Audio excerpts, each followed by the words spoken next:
Insomniac just released the new Spider-Man game, and it's safe to say that it's probably going to win every single award. What awards am I talking about? I don't know, but all of them. But despite the game being completely incredible, to the point where I was playing for like 20 hours straight, without food or water, there is one major one major flaw in it, I think. Before we get to the problem, we have to talk about how amazing the game is. This is probably the greatest story I've experienced in a game, or definitely one of the best stories, because there are some games that sort of rival it, yeah.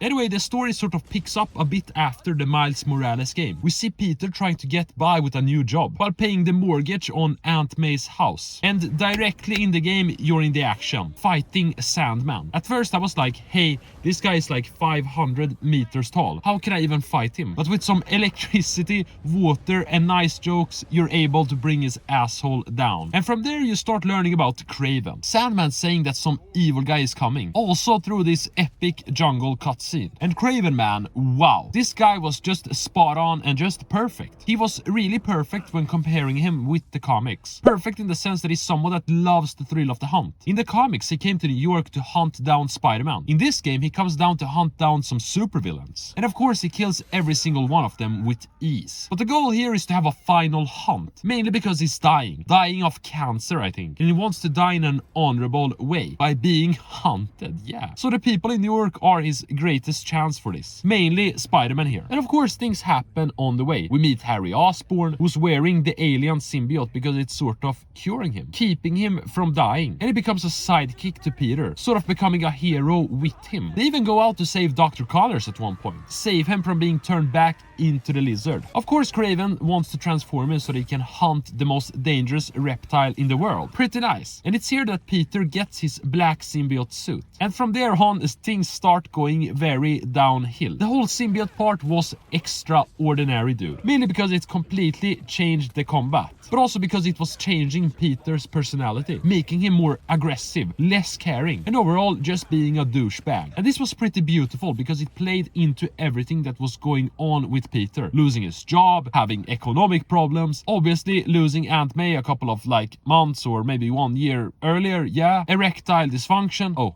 no, sorry, that's me. All of these things were just fueling his rage. At one point the symbiote even took control of him. Control to the point where he was asleep, but the symbiote was out there maneuvering his body, sort of killing Kraven's hunters and hunting Mary Jane. All of this results into boss battles. Battles with the lizard, that I must say were maybe my favorite boss battle in the game. Going up against a much larger creature, and at the same time you were going around different places, fighting in the sewers, then fighting in the city, then back to the sewers again. And at the same time you're trying to cure this asshole. After all of these events we sort of get to the point where Peter's about to go over the edge. After an epic fight with Kraven where he's about to kill him, Miles intervenes and we get a boss battle against Peter. Miles versus Peter. This boss battle was very unexpected. It had me going like, what? I'm fighting Spider-Man as Spider-Man. And at the end of this fight we see Peter get separated from the symbiote, sort of becoming normal again. Speaking of Miles, wow, I love him. I think he might be my favorite Spider-Man. Or no, it's Peter.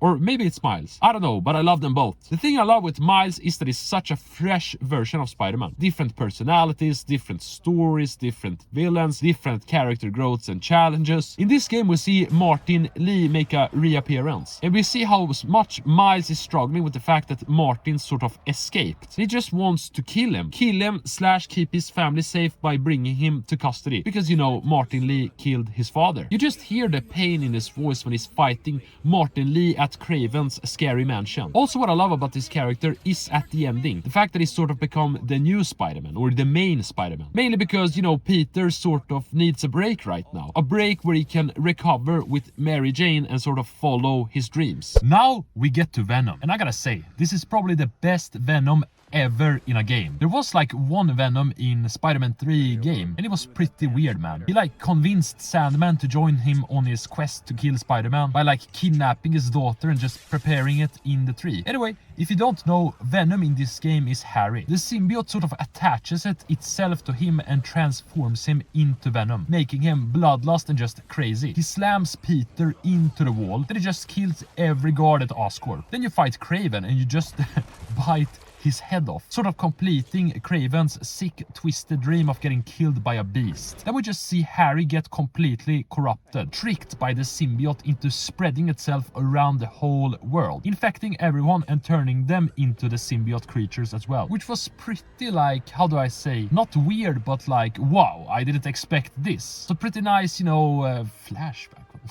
That's not the right word. Pretty nice surprise. Of course, we stopped this lunatic. And by we, I mean Spider-Man. I was just spectating. The final boss battle is just epic. Peter's sort of become an anti-Venom and has symbiote powers without the whole twisted sick stuff. And they battle at their old high school. Then you turn the battle to the city and Miles steps in. And everything culminates into them destroying the flying demonic-like symbiote and saving Harry. Great story, great ending. Best game ever. The gameplay itself, I mean, what can I say? It builds on the previous game and just takes it to a whole different level. Miles and Peter have different abilities. You have Miles's electrical powers that just get upgraded in this game. You have Peter's octopus arms that gives him 4 different abilities. Then this changes when you get the symbiote. Boom, 4 new powers. And the boss battle, they're just better than the previous game. And there's more of them, I think. Or maybe it's the same amount, but they just feel better and just more difficult and, how do you say, more flexible, more varied, less repetitive sort of. Don't get me wrong,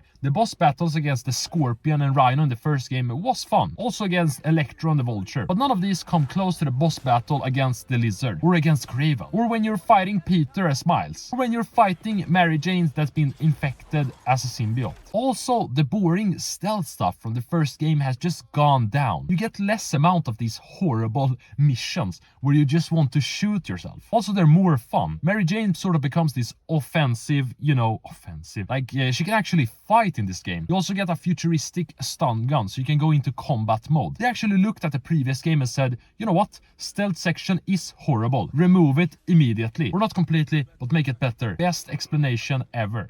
Now we get to what the video's about. The problem with this game, and to be honest, the only issue I have with this game is one weird thing, and that's Yuri. Like, how did she get superpowers? How can she jump this high, dude? How can she fight symbiotes, dude? How?